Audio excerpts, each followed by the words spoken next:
Valentine. En entrant dans l'église tout à l'heure, la première chose que j'ai vue, c'est sa nuque. Elle lui a sauté au visage. J'ai reconnu ce petit triangle au bas du cou à la naissance des cheveux. Tu sais, les deux petites pointes qui sont plus foncées que le reste. J'ai toujours trouvé ça très sexy. Je n'ai pas quitté des yeux de la cérémonie et la façon dont la lumière éclairait son visage. Oh, je te jure, ça m'a toute remuée. Puis dehors, je l'ai vu qu'il parlait avec cette petite pute dans sa robe en arbre marine, complètement décolletée dans le dos, tu pouvais presque voir ses fesses, et il lui souriait avec ce sourire. Le même sourire qui m'avait fait. Et là, tout m'est revenu. Les nuits entières où j'attendais ses coups de fil, les jours où j'annulais tous mes rendez-vous pour pouvoir le voir, le jour où j'ai dû prendre ce putain de taxi pour aller me faire avorter parce qu'il faisait tellement froid que ma voiture voulait plus démarrer. Et puis plus tard, cette horrible nuit que j'ai passée assise devant chez lui, les yeux fixés sur la Chevrolet Bordeaux garée, sous ses fenêtres. C'était celle de Sandy. J'aurais voulu mourir sur place.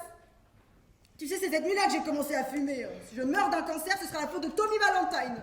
Mon cousin Georges, qui est infirmier, m'a dit que j'avais le profil idéal pour avoir une maladie grave, tellement je suis émotive. J'ai l'impression de devenir folle. Mais non, t'es pas folle. Seulement, tu dramatises toujours tout. Et tu t'apitoies trop sur toi-même. M'apitoyer, moi? Mais tu crois que ça me fait plaisir d'être comme ça? Mais personne ne t'y oblige. Tu le crois ça que Sandy nous oblige à porter ses calamités? Ah oui. J'arrive pas à croire qu'elle m'ait demandé de venir à son mariage. J'arrive pas à croire que t'es acceptée. Moi, j'avais pas le choix. Qu'est-ce que tu voulais que je lui dise? Sandy, je vais pas pouvoir venir à ton mariage parce que tu te souviens de la dépression nerveuse que j'ai faite quand j'étais en terminale? Eh ben, c'est parce que ton petit copain m'avait mise en cloque et que j'avais dû me faire avorter pendant qu'il t'emmenait réveillonner. C'est à partir de là que les choses sont devenues, comment dire, un peu tendues entre nous.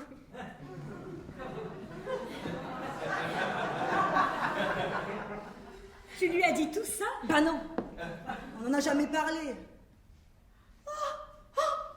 Voici Tommy Valentine, prêt à arracher la robe de cette petite pute décharnée, à la baiser, à la défoncer jusqu'à lui exploser la tête, comme j'aimerais être à sa place.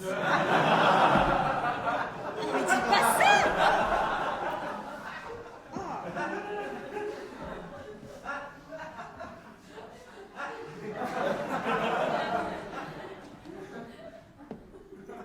J'ai plus de $100 de lingerie très très inconfortable. J'ai acheté chez Victoria's Secret exprès pour qu'il me l'arrache. Attends, tu croyais quand même pas que t'allais te taper Tommy Valentine aujourd'hui? Pourquoi pas? Bah, tes souvenirs avec lui doivent être un peu fanés, non? Ça fait quoi, 10 ans? 3 mois. Pardon? Georgia crache le morceau. On s'est croisés l'autre soir dans ce bar minable. Tu sais, là, il passe des musiques des années 50. Bon, je déteste ce genre d'endroit, mais là, au moins, je me sens pas la plus vieille. Oh, il avait l'air vraiment content de me voir. On a commencé à flirter et c'était vraiment gentil, quoi. Mais je t'assure, c'était adorable. Bon, qu'est-ce qui s'est passé après? On a fait la fermeture, puis il m'a proposé d'aller quelque part où on serait seuls tous les deux. Bon, je lui ai dit que j'étais mariée, que j'avais un petit garçon, que c'était pas trop possible, mais alors quand j'ai dit ça, j'ai tout oublié. J'ai littéralement perdu la boule, on a fini par le faire au fond, tu sais, très exactement derrière la rangée de poubelles. Waouh, pas mal du tout. Julia, de toute ma vie, j'ai jamais aussi bien baisé. Je pourrais plus jamais sentir les poubelles de la même manière. Mes souvenirs avec Tommy sont récents et très affectifs. Ok. Et il t'a rappelé au moins après? Non.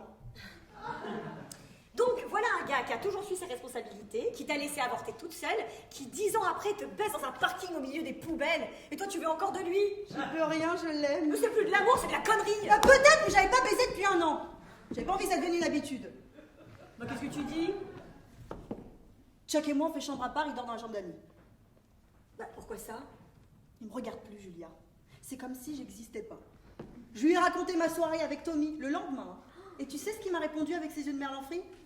Bah, t'es pas obligé de me raconter tout ce que tu fais. Hein. Oh là là, Georgia. Mais j'aurais jamais dû l'épouser, je l'apprécie même pas alors. Allez, n'y pense plus. Ce type-là, Tommy, c'est que du vent. Une tornade.